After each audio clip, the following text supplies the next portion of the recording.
So upon opening the software, you're going to go to File, Open Video File, and then of course just find your video wherever it is on your computer, open it, and then it'll bring you to this main screen right here. What you're going to do first is go to Preset, and depending on how fast it is and how much time you have and whatever, I would recommend HQ or Super HQ. So just pick one of the two, and then make sure that MP4 is selected as format. It should be by default. All this can just be left alone. And in dimensions, you said it's 1080p, so just leave that. That's all fine. You go over here to filters, and on deinterlace, you're going to want to pick off.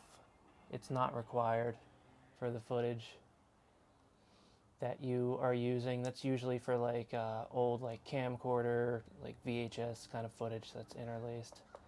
And then on the video tab, you're going to make sure that this is set to 264, or you said you had a GPU, so I guess you can, depending on what it is, mine's NVIDIA, so it'll say something in an ENC at the end.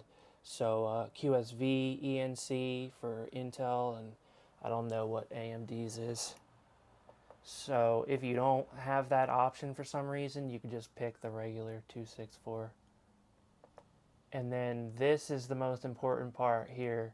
So whatever the footage is, whether it's 60 or 30, you pick which one it is, and then make sure you have constant frame rate selected instead of peak. That's going to be the most helpful thing for the video editing software. And then as far as the quality goes, you can just leave it wherever it automatically is. That usually doesn't matter much. Like right around here, or maybe like even in the middle is fine. And then sometimes it comes up with 2 channels for the audio for some reason. You don't need both. So you can just go over to the X and close out of that one. So it will only have 1 audio track when you open it in your editing software instead of 2. I'm not sure why it has 2 sometimes. And then subtitles and chapters, you just ignore those because you don't need those.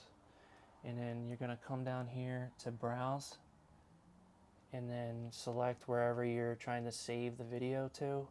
Change the file name to whatever you want it to be, and then click save. And then you're going to go to the top and hit start encode. And then there will be a progress bar at the bottom showing how long you have left. It should only take like a couple minutes. And that's it. And then you could do multiple at the same time if you want, and just go to open source and then keep adding them. But instead of hitting start encode, just hit add to queue, and that'll add to your queue, and then you can open up another one and add that to the queue and open up another one. Also, you could save the preset instead of having to go in every time and changing all the options around. So you just click save new preset, and then name it whatever, my preset, and then click add. So that way with each new clip you add, you can just hit the drop down menu and then go to the thing that you just saved, and you don't have to select everything every single video, because that would be annoying.